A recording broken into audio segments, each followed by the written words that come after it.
and buying time, killing people next in line. Lower classes, social slime, they don't matter. Genocide, sick from water, sick from air. Making money, they don't care. Caesar shit, force of air. Fuck them back, it's only for they war. They shoot, they kill, they massacre, rape. They burn the kids, no one leaves countries. Laugh to your face, fight and die, 'cause God forgives.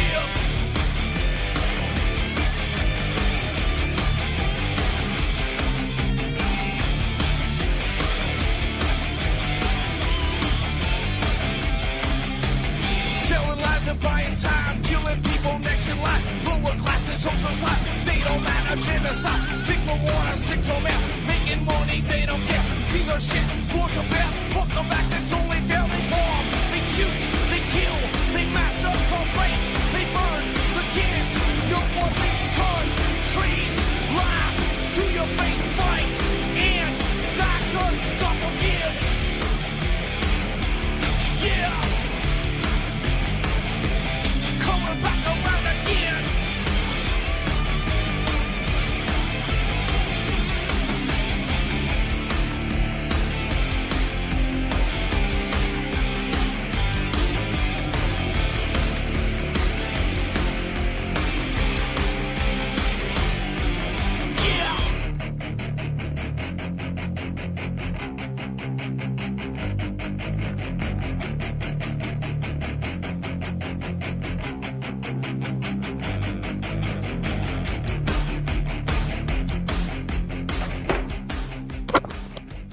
Welcome to the show. I'm your host, Ron Stevens. This is Game On UCY.TV. This is the 5th of May, 2016. And we're still waiting for warm air. But it's got to show up sooner or later, right? Because Al Gore and David Suzuki said so. Now,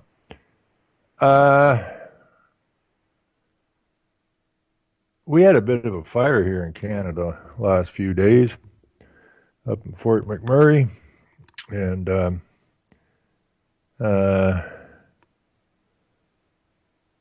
don't know exactly, excuse me, but let's see what we got for updates here.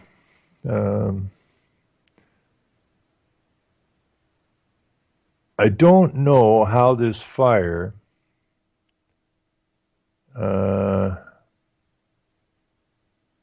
got away on everybody the way it did. You have a town of 60,000 people, 80,000 people in the general area, and I don't know how anybody didn't see this fire coming. And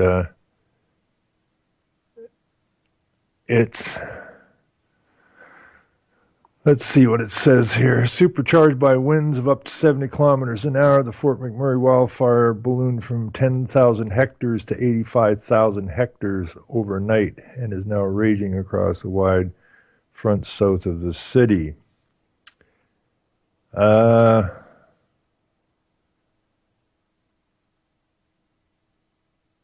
It just doesn't seem plausible, but you never know.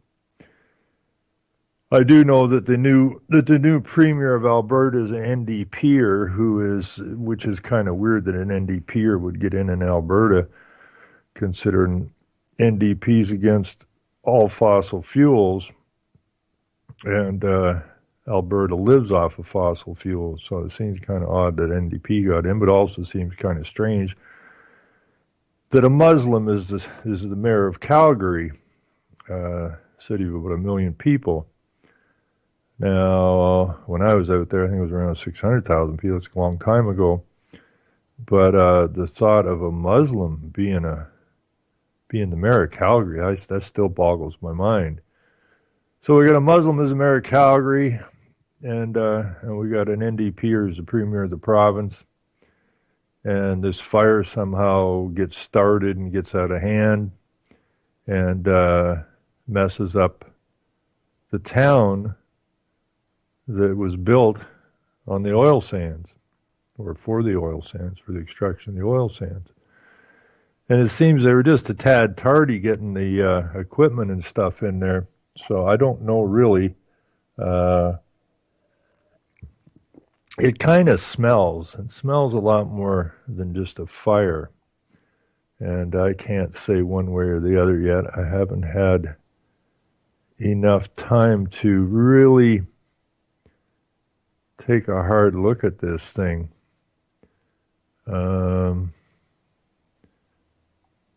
But there seems to be some photo. I saw a video yesterday of some helicopters leaving Cold Lake, Alberta, which is the army base there, and or the air base, whatever you want to call it. And so they had like I don't know what it was, 5, 6 yellow helicopters sitting there on the tarmac, and they, it was rescue, units headed to Fort McMurray, and these helicopters didn't look like they were packed properly. Nobody was in a freaking hurry at all. They're just lollygagging around, and this fire has been going for a couple of days, and they're just heading out in their helicopter. But it was so lackadaisical, no hurry whatsoever. And the way the choppers are lined up, I thought one was going to take off, and they'd take off one right after the other. But the one chopper, it lifted off the ground 6, 7 feet, and just kind of hung there for a while, and guy hanging out the door, and just didn't seem like they were in any rush whatsoever, and they toddled off down the tarmac, just not very high above it. And that was about the end of the video. I don't know if they landed right after or what, because I was waiting for the other helicopters to start heading out in a procession, but none of them lifted off the ground. So I don't know what the hell that was all about. It certainly didn't seem like anyone was in a hurry. I see, news headlines go by here and there that. In the next few days, maybe some emergency workers will go out. Well, they evacuated the town, so what are you going there for an emergency? It just seems really freaking strange. It really, truly does. The premier was up at Fort McMurray, and she just didn't seem to have a handle on anything at all. So I'm seeing stuff that people are thinking because everybody's against fossil fuels, or they're just burning out the town. So the workforce is not around to do the work. I don't know. I really don't know, but it really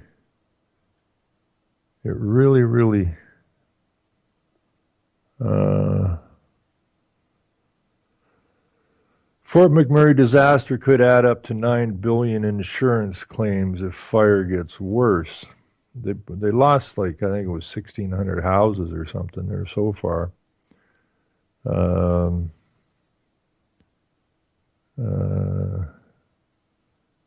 Fort McMurray wildfire burning so hot only weather can stop it. I don't know.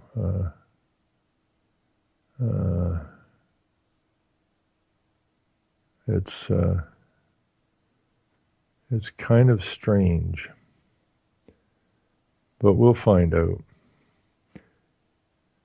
It's the news. I don't have a TV, thank God, but I've been rooting around a little bit here, and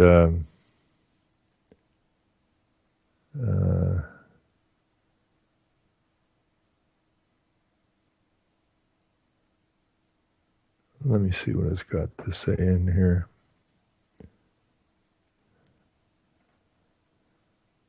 When is this from? Today.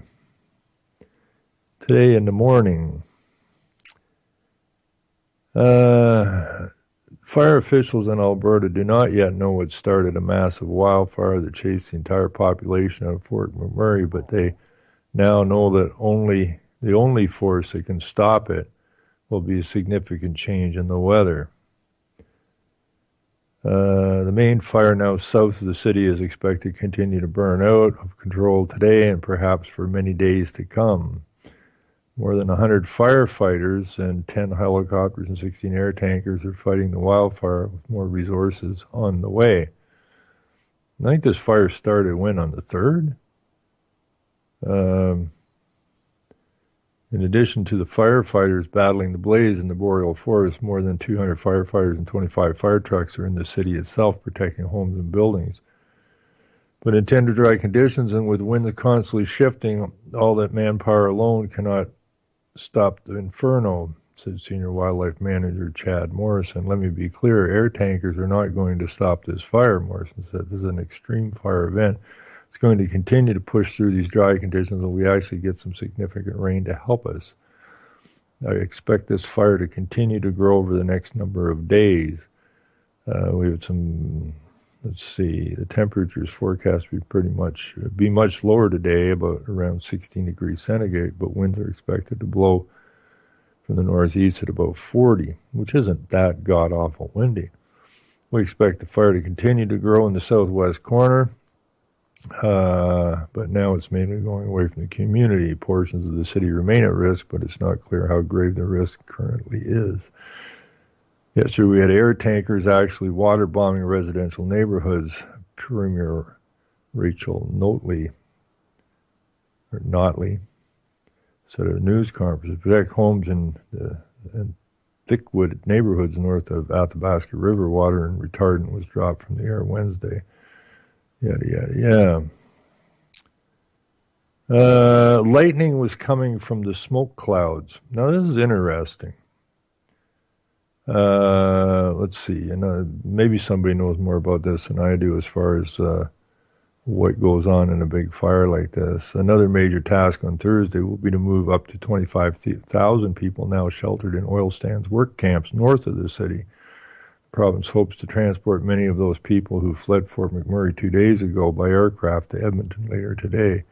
Fire crews on the ground expect to receive reinforcements soon from other parts of Canada. Ontario is sending 100 firefighters, and Quebec has dispatched 4 air tankers. Lightning was coming from the smoke clouds. The massive fire, now covering 850 square kilometers, an area the size of the city of Calgary, which houses 1 million people, caused significant damage near the Fort McMurray Airport overnight and forced more evacuations farther south down Highway 63. It has begun to create its own weather, even creating its own high winds yesterday, and even lightning was coming from the smoke clouds, Morrison said. Well, lightning doesn't, near the airport, well, I don't get that part.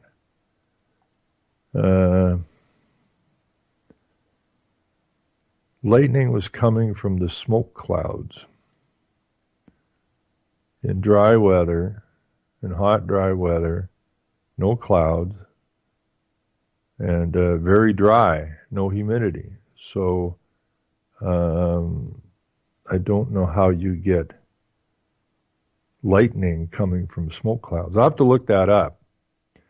Maybe it's like the Twin Towers, who knows. Although the main airport terminal remains fully functional, no flights are going in and out, yada, yada, yada. Serious damage was reported around the old airport road. The raging fire has already destroyed more than 1,600 homes and buildings, and for a time forced the city's emergency response team to move its headquarters to a new location in Anzac, 30 kilometers to the south.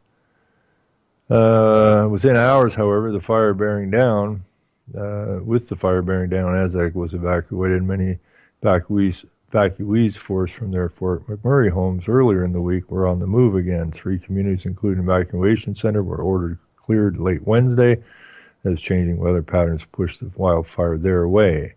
In the darkness, RCMP went door to door in Anzac, Gregory Lake Estates, and Fort McMurray First Nation after mandatory evacuation order was issued. Anxious and exhausted people boarded buses for a long trip down Highway 63. By morning, 11 buses had arrived in an evacuation center in Edmonton, where thousands are now registered. The municipality reported the Regional Emergency Operations Center has moved back north to Fire Hall 5 near the airport and is expected to provide more information later today. The largest wildfire ever ignited in Alberta burned near Fort McMurray 5 years ago. In 2001, the Richardson Backcountry Fire northwest of the city burned more than 700,000 hectares of boreal forest before it was finally extinguished months later. That fire threatened several oil sands mine and work camps and resulted in several evacuations and shutdowns throughout the spring and summer. None of the facilities were damaged. Alberta said Thursday there are more than 1,100 firefighters total battling 49 wildfires across the province. So, I don't know. I really don't know what to make of this. You would think that when one of these fires started, especially near the town, they'd be on like Jack the Bear. And I know a wildfire can get out of hand quick. But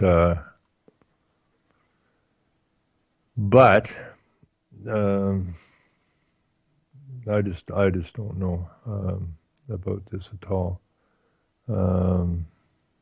Whether it's a legit story or it's a let's go get the fossil fuel boys. I really don't know. It's difficult. It's very difficult to tell what's going on here. But I do know that 60 to 80,000 people are not in their homes today or yesterday, and that's unfortunate. So I don't think anybody got hurt. I don't think anybody. I think everybody got out of there, and that's a good thing.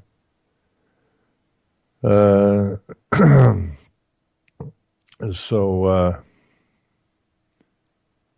we can only just hope that this wasn't a set fire.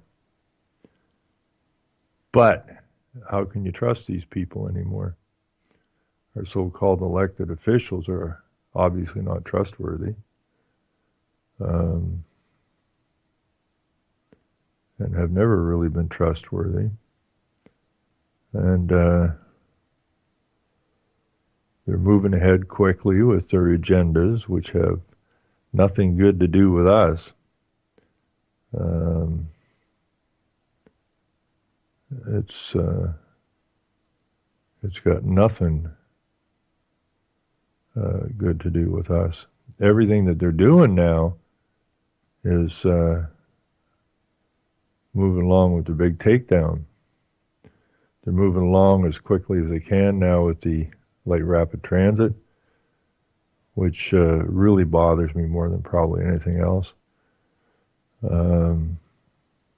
Because as they build that light rapid transit, then they're going to just do whatever they have to do to shove people into the city centers.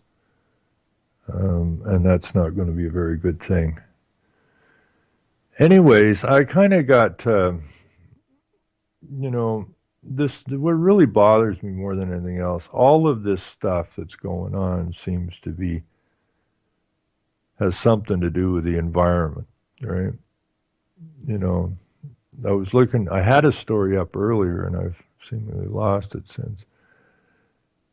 And it was so over the top. I mean, I see all kinds of people yammering on about, the Fort McMurray fire is caused the fire. Global warming caused the fire. In other words, if there's, you look at their logic, it doesn't stand. This fire was caused by global warming.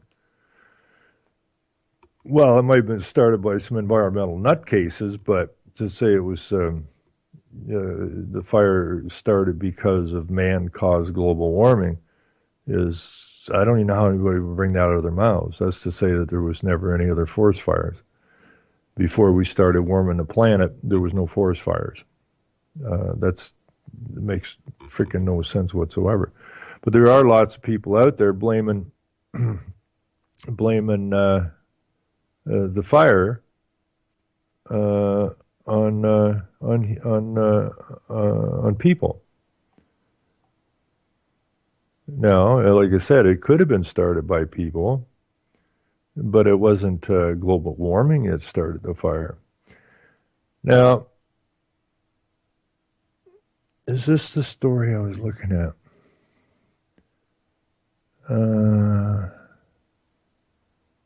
Just bear with me a second here.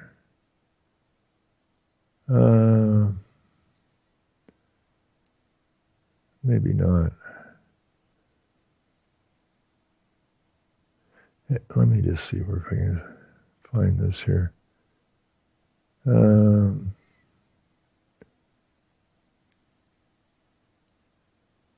I saw a thing here. They called it like a multi-headed monster, right? Is this like out of Revelations or something?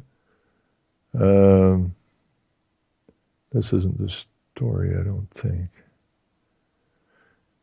But it's so over the top, you know, that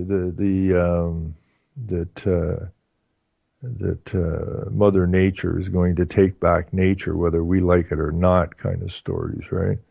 They get out of the way. Mother Nature's on the march. Mother Nature ain't happy about what's going on, and Mother Nature is going to take it back.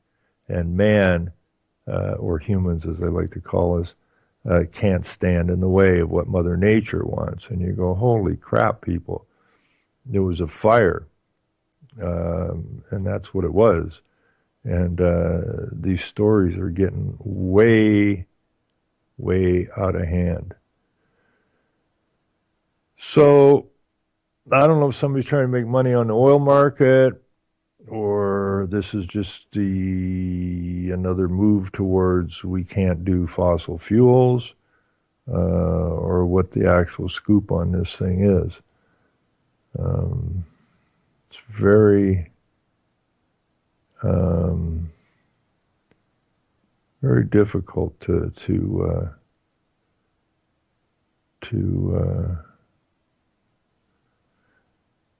here's a headline. Fort McMurray's horrifying experience shows humans can't stand in nature's way. And I'm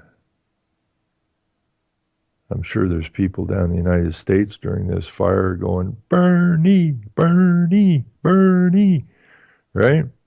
We got to get Bernie, because if we get Trump, he'll go back in the oil business and Mother Nature will wipe us all out. Only Bernie can save us. Right? Ludicrous crap. Absolutely ludicrous. I don't know. I really don't know what to make of that particular story. It really doesn't make a whole lot of sense. There was a fire a few years ago at was it Slave Lake? And that's what's getting people a little wound up, because when they did that, the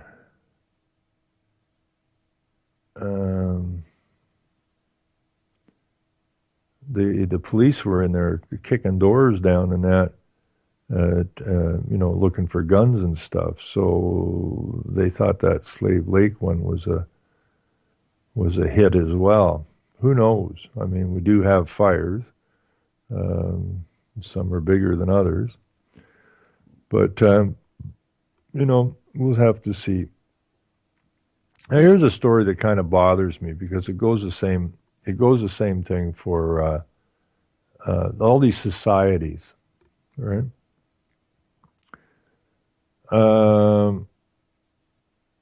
This is another story of, it happens a lot. It doesn't matter if it's a psychologist or a doctor or sometimes dentist. But all of these groups seem to police themselves, If you have a complaint, that particular group looks at the complaint. And then that particular group, be it lawyers, doctors, whatever, do an internal investigation. And they keep things private and away from the general public. And it gives themselves an opportunity to protect themselves. Now, you don't have that option, okay? If you do something, it's wide open. It's out in the open, and they're going to persecute the hell out of you. But if you're in one of these societies, then they police themselves, and that is really got to stop. Because all of these societies are the people that control you. They all use jargon language, which we, the commoners, don't really understand. All of these professional groups, so to speak. The professional groups police themselves. And we should just start a big professional group ourselves, or society, and then we can police ourselves. And then we don't have to get beat up, dragged into court so much, because they'll say, well, you did this. Whoa. The Society of the Commoners will look into this and we'll get back to you with a report, is what we ought to be doing. Because if they can do it, then we ought to be doing it. If they have a society that's limited to who's in it, and so on and so forth, and they can protect each other when they screw up, then we should do the same thing. A cop pulls you over and says, pulled you over for speeding or whatever. Well, okay. You're going to have to come to court. Well, not really, because you see, we're going to do an internal investigation, and we'll decide whether it needs to come to court or not. And we'll discipline our member if we feel it's necessary. But you, the court, have no jurisdiction over this whatsoever. That's what we're living under. Anyways, this lady was kind of sexually abused by her doctor, and they called her Ms. X, and she was really ticked off about that. Her name's Tamara Dixon, and this is a doctor. Well, let's just go through this real quick a little bit here. Wants you to know what happened to her in the hopes that people will get angry and loud enough to pressure the government to change the laws so the doctors who molest their patients automatically lose their licenses.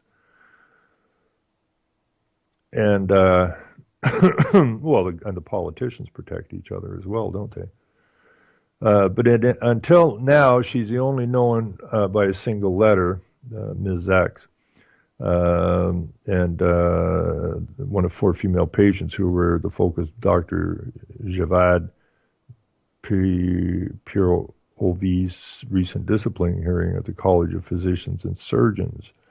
Okay, so you see, if you get busted or somebody accuses you of sexually molesting someone or inappropriate touching or that, you go to court.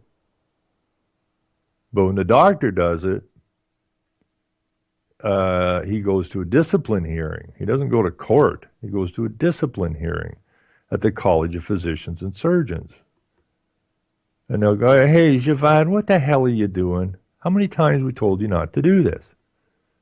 Well, I couldn't help myself. But it's an in-house thing, right? It's not like I have to go to court or something. Anyway, she wasn't even allowed to fully express her outrage at the end of the discipline proceedings. The college censored a part of her victim impact statement where she was critical of the regulatory body and called for Pivori to lose his license. She was told the victims are not allowed to make submissions on sentencing. Boy, ain't that handy.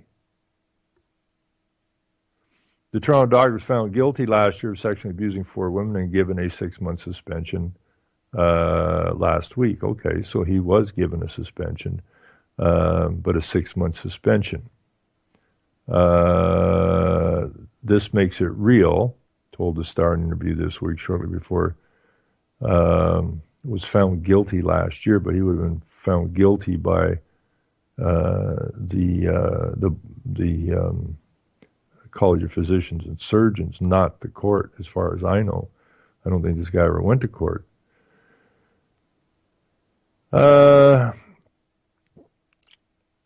People see there's a face behind Ms. X. It could be your friend, your daughter, your mother. This way it's real. Ms. X doesn't even sound human. Well, you shouldn't sound human.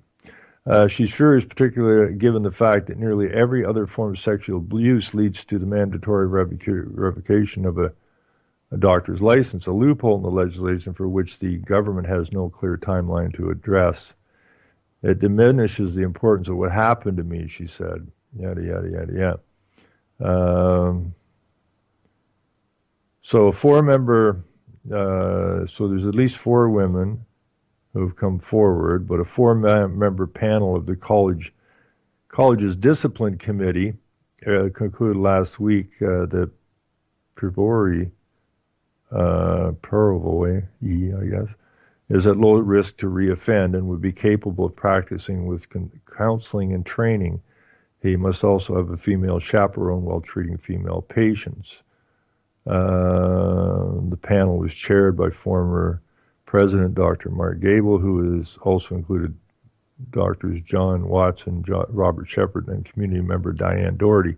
This sounds a lot like a police board, because all of these kind of board things, these disciplinary things and that, they always seem to have to bring in a community member. Because when I went to the police board, we had the one from the municipal hall that was in charge of the police board. Then we had a couple of counselors. Then we had one guy who was appointed by the province and one community person. It sounds like always the same thing. They deny everything. They always deny even the rules. If you put the rules right in front of their face, just like this lady here, they wouldn't accept her statement. The issue was highlighted in 2014 by the Starr investigation, led Hoskins to launch a task force in December 14 to study sexual abuse among healthcare professionals. But 16 months later, he's unable to say whether the task force reports and recommendations will ever be released or when the government plans to propose amendments to the rules. I fully intend to release the report and recommendations. I expect to be able to do that in the relatively near future, he said in an interview last week, but it still hasn't been released. The foot dragging doesn't make any sense to Dixon, who was groped under a bra by the doctor at Toronto walk-in clinic in February. While he was examining her with a stethoscope, she had come in with possible ear infection. This should have been dealt with a long time ago, she said. Groping is a huge violation of patient's trust and shouldn't be considered less serious than other forms of sexual abuse. This gives me the sense that they're telling me I should just get over it, that it's minor, that it's nothing serious. She said, yes, it's a different form of sexual abuse, but it's still under the sexual abuse umbrella. It's very detrimental to the mental health of everybody put in this position. The doctor denied the allegations before the disciplinary committee, and his lawyer did not return a request for comment this week. The committee found in July that Dixon was a reliable and credible witness whose recollection of events was clear. Yada, yada, yada. But this is what's going on here. It goes on in all of these so-called professional realms. It's very difficult to dig one of these people out into the public. You know, my friend there got, how ridiculous is this? You know, he got arrested, he got assaulted, he was banged up some, his wrists were cut, he went to the doctor was appalled by what he saw, and took pictures and gave us a witness statement to the court. The police didn't show up in the court for the hearing like they were supposed to. It wasn't reported in the media like it's supposed to be. If a 15-year-old kid steals a slice of pizza, that's going to show up in the police report in the media. But when the police do something, it doesn't show up. or if it does show up, they were digging their heels in before it showed up. We finally got it out in a little bit of the media, but it took a lot of phone calls and a lot of hassles with the media and that, and wondering why it is that the police always send in the police report for the stolen pizza or whatever it is, and but this particular case, it wasn't sent to the media. And the media, while they sounded upset about it, didn't seem to do much about it. And so when my friend's in the courthouse, the police that were charged didn't show up, and he had to do the charging. The police wouldn't lay the charges, so he had to lay the charges. And so, you know, the Crown, who's not even supposed to be in the courtroom at that time for the pre-hearing, has no business being there. He was there on behalf of the police, even though he's not supposed to be. He can't speak at this thing. He's talking away in their defense and challenging the justice there and why this shouldn't go forward, even though he broke every rule in the frickin' book. Did the justice shut him down? No. But she did put it forward for trial for assault causing bodily harm.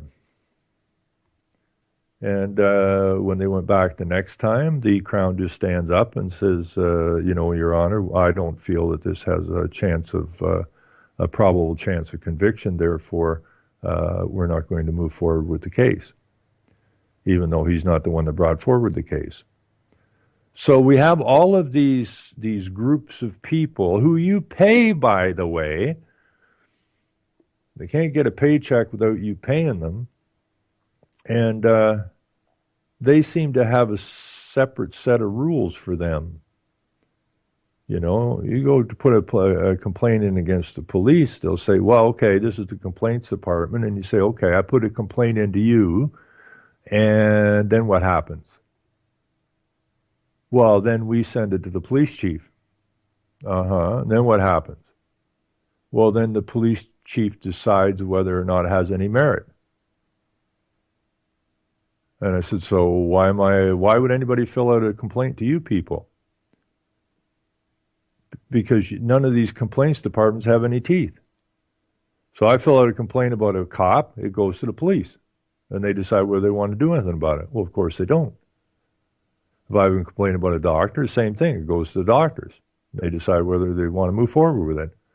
Or they'll have a Mickey Mouse consultation and protect their own. That's what they do. They protect their own.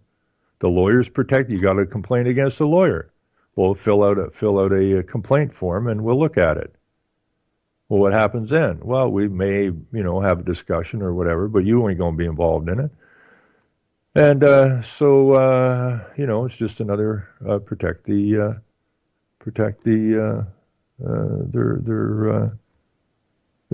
brotherhood, if you will. Firefighters the same way.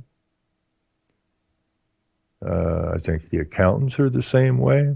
Politicians are the same way. The school boards are the same way. But we don't get any of that privilege.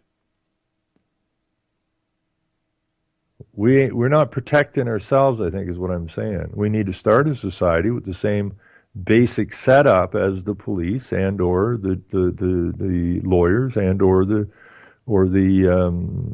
doctors and that. And then we, like them, we'll say, well, no, it's okay. If you have a complaint about somebody, you can send it to us, and we'll decide if it has any merit to bring it forward. So, you get a speeding ticket, and you say, well, I'm a member of this society, and what I'll do is you can put a complaint in, Mr. Officer. Instead of giving me the ticket, you put a complaint into our complaints department, and then we will send it to our complaints body. And then those on our complaints body will decide whether or not it has any merit. And we can make up any stupid shit we want at that point. Well, we understand that maybe Bill was a little over the speed limit, but you have to understand Bill was late for work, and And without Bill, of course, working, the entire economy will collapse. So, in the public interest of the economy not collapsing, because Bill would have been late for work if he hadn't been speeding a little bit, in the interest of the public, we feel that we're not going to move forward on this ticket. And we should have every right to do that because they do it constantly. And we should be afforded the same opportunities as they are. I mean, when you can go and shoot somebody and walk away or beat someone within a hair of their life, and then it's not dealt with out in the public. It's oh well, you know, he was having a bad day that day, and the dog bit him at home before he went to work, and the kid didn't do his homework, and he was upset to start with. So he was stressed out. You know, it was not his fault that he shot the guy. He was stressed out, and because he's stressed out, he felt that the old man in the wheelchair was a threat to him. So he beat him within an inch of his life, or better still, he just up and shot him. And then it goes all in house. You know, he's been suspended from work until we look into this, which will probably take 6 months to 2 years. And yeah, no, he's not going to lose any paychecks. Benefits, no, he'll get full benefits. Yeah, we'll get back to you. We'll give it enough time you all forget about it, hopefully. And yeah, no, he's on desk duty for a while till we evaluate, and then we'll see what we're going to do with him. But we sure as hell ain't going to give him to you guys because he's one of our brothers, and we're going to protect him because we have the capacity to do so. We're us, the commoners, the citizens, so to speak, who are not part of a society and have our own boards and that, we don't have that chance, right? You know, there's all kinds of people in this country, and I'm sure everywhere else, who said something someone thought hurt their feelings, and they're being dragged into court.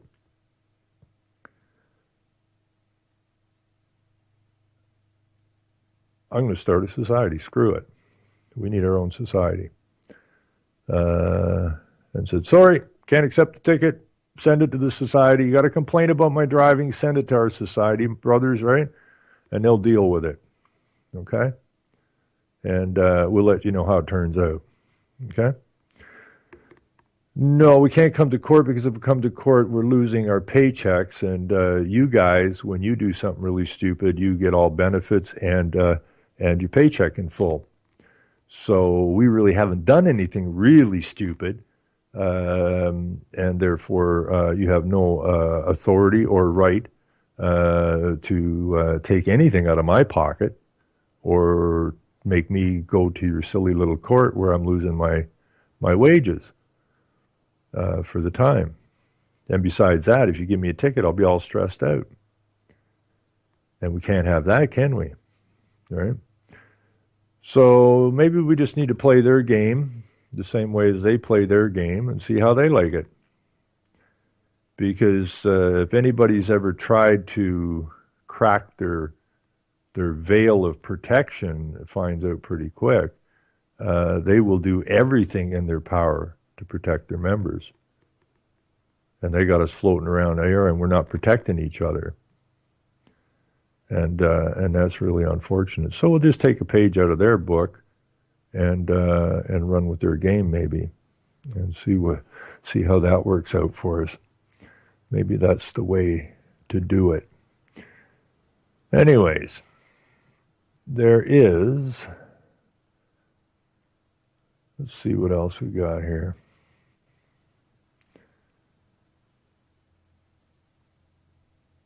Oh, well, see, now here we go. Maybe the cops are getting better, eh?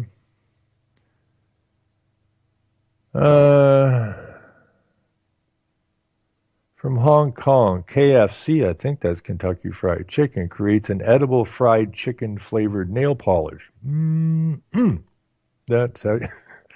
tastes, that makes you want to go to China.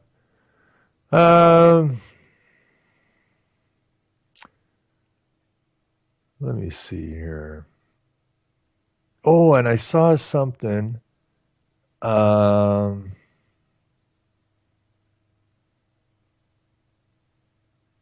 I saw something that Bruce Jenner, now known as Caitlyn Jenner, is apparently going to pose nude, I think, for Sports Illustrated.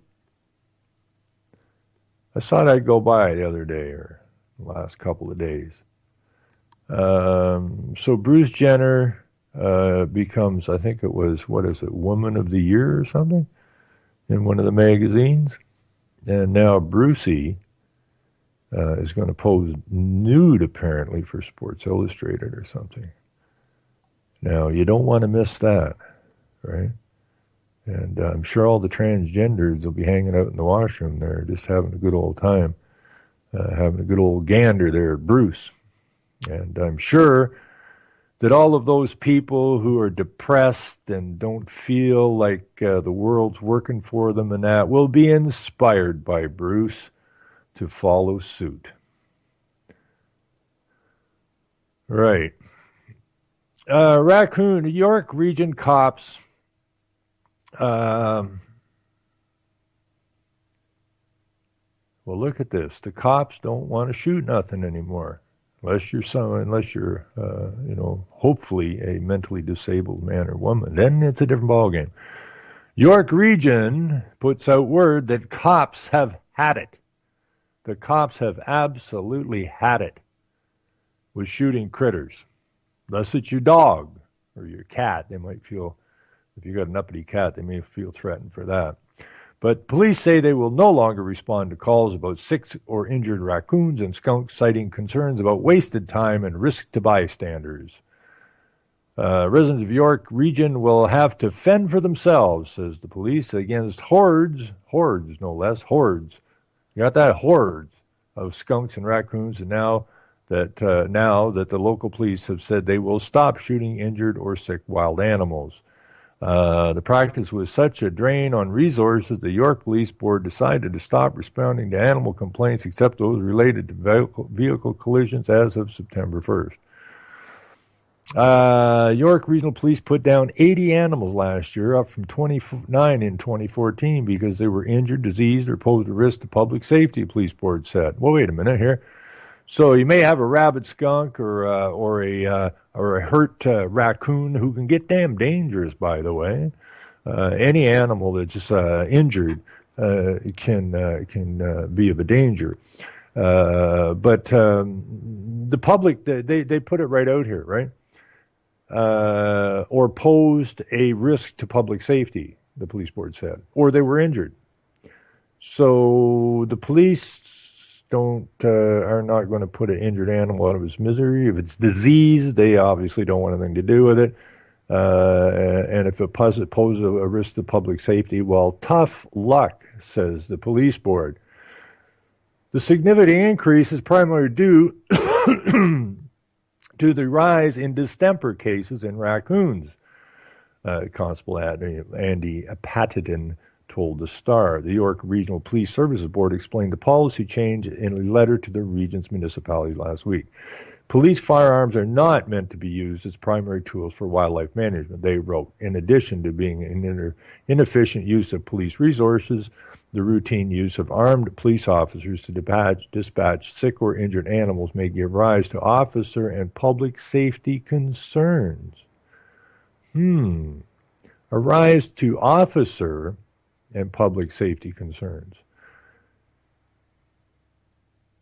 Where's the concern, public safety? Where's the concern for the officer's safety? He's got the gun. The animal's sick or rabid or whatever. Well, how's he in trouble? Nope. Sorry, public, you're on your own. Their decision comes after a 78-year-old man in Thornhill was wounded by a ricochet from a shotgun blast after a York police officer shot an injured deer. Why would you need a shotgun to shoot an injured deer? I mean, this is bullshit. Oh, sorry. This is bull crap. Who in the hell goes deer hunting with a shotgun? If the deer's injured and it's not mobile too good, you can pretty well walk right up to the damn thing and take it out with your service revolver. And if you have a little peek around, right? Better still, why not just put a dart gun in the back of your car?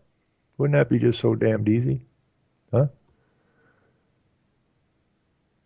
The man was treated in hospital and released according to Special Investigations Unit, the civilian oversight agency that can do nothing. I can say that because they were at my home for 2 hours and they agree they can't do nothing, and they agree the OPP are a bunch of dangerous buffoons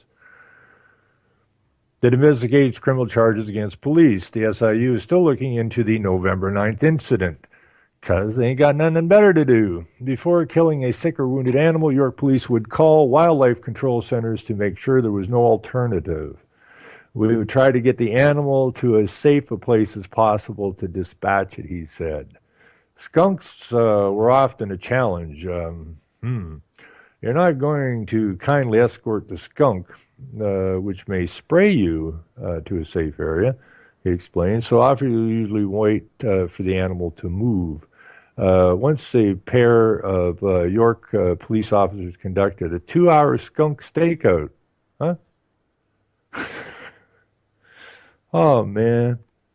This is bizarre. A pair of York police officers conducted a 2-hour skunk stakeout before it finally scampered into an area secluded enough to shoot it. The York police decision to stop putting down animals leaves each municipality to deal with their raccoon and skunk problems. In Toronto, residents can call 311 to have the city's animal services mobile response team come to the rescue. City staff picked up about 12,800 wild animals last year. The city transfers animals that can be helped to the Toronto Wildlife Centre. Those beyond saving are euthanized. Municipalities don't provide this service. The animals get no response at all, said Mary Lou, a manager at Toronto Animal Service. Many of them die a more painful, slower death. Lisa Nacken, an art therapist in Thornhill, says she had to find her own way of dealing with a dying raccoon that crawled onto her driveway last summer. She stuffed it inside a garbage bin and brought it to the vet for disposal. Shooting would have been inhumane, she said. I think there is some sort of animal control that could humanely take the animal and euthanize it, perhaps, but absolutely no shooting. I don't know where they put these 12,800 wild animals from Toronto, but it's all about rewilding, isn't it? So they're just going to, hopefully, the number of animals will continue to increase, and if somebody starts to get bit or hurt by these things, well, it's your problem, not ours. Now, here's an interesting thing. North Carolina shows no signs of budging on the controversial bathroom bill. Well, that's good news. That's very good news.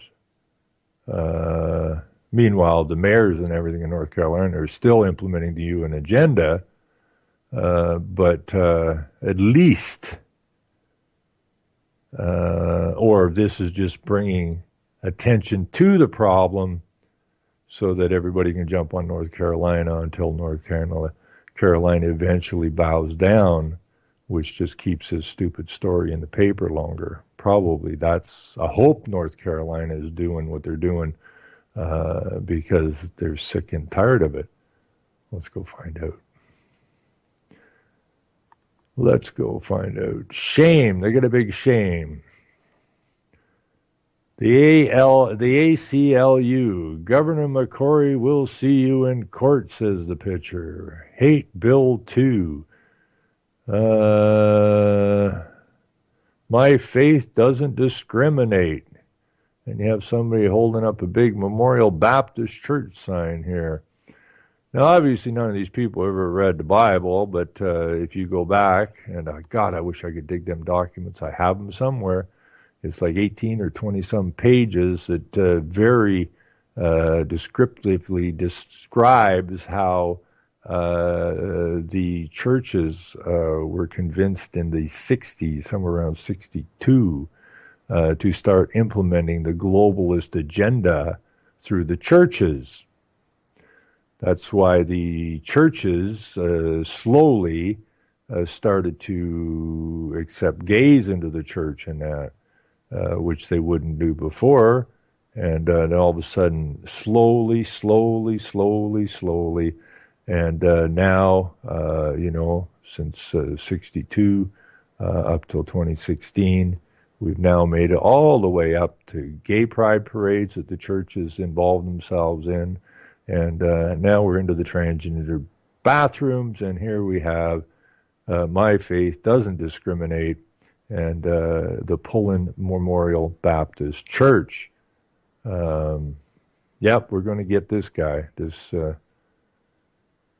what's his name? Governor McCrory. Let's see here.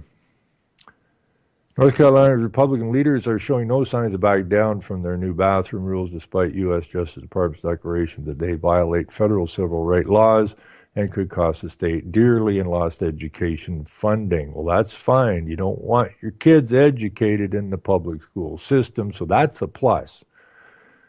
Governor Pat McCrory called the Justice Department's threat, which gives the state and its university system until the close of business Monday to change the law or face the consequences in court, a broad overreach of federal authority. This is no longer just North Carolina issue because this conclusion by the state justice impacts every state, McCrory said. North Carolina law, which requires transgender people to use public bathrooms conforming to the sex of their birth certificate and limits protections for LGBT people, has been broadly condemned by gay rights groups, business, sports leaders, and entertainers, all, by the way, who are pushing the UN globalist agendas. And entertainers some of who have relocated their office or canceled events in the states. Several other states have proposed similar laws limiting lesbian, gay, bisexual, and transgender protections in recent months. I thought it was a very common sense rule, but the federal government is now saying those are discriminatory practices, McCrory said during a Wednesday evening forum with the state's Chamber of Commerce in Raleigh. Let's see. Now, this is the kicker, too. I won't do this because we're running out of time, okay? The federal government, the USA, which is the federal government, is 10 square miles. 10 square miles. Washington, D.C. It's about every time every state senator or governor, rather, state governor, and every sheriff of every state or every county just together, take a group picture, get up your middle finger, put a middle finger up for each finger or each hand, and tell the feds to go suck something. Because we ain't putting up with your crap. Okay? Just saw the so-called federal government out of your state lives. Ignore them. Ignore them. And maybe we can get back to some sanity. But the federal government telling you to do anything in your state, just tell them to shove right off. And I see there's a few sheriffs now getting on board with that idea, which is good. Anyways, that's the show. Heads up for all the people who had to move out of their homes in Fort McMurray. I hope everybody's good. Get back home soon. And if it was a set fire, I hope the next thing we see up in the trees is some rope hanging there. Anyways, everybody take care. We'll be back, let's see, Thursday, Saturday night.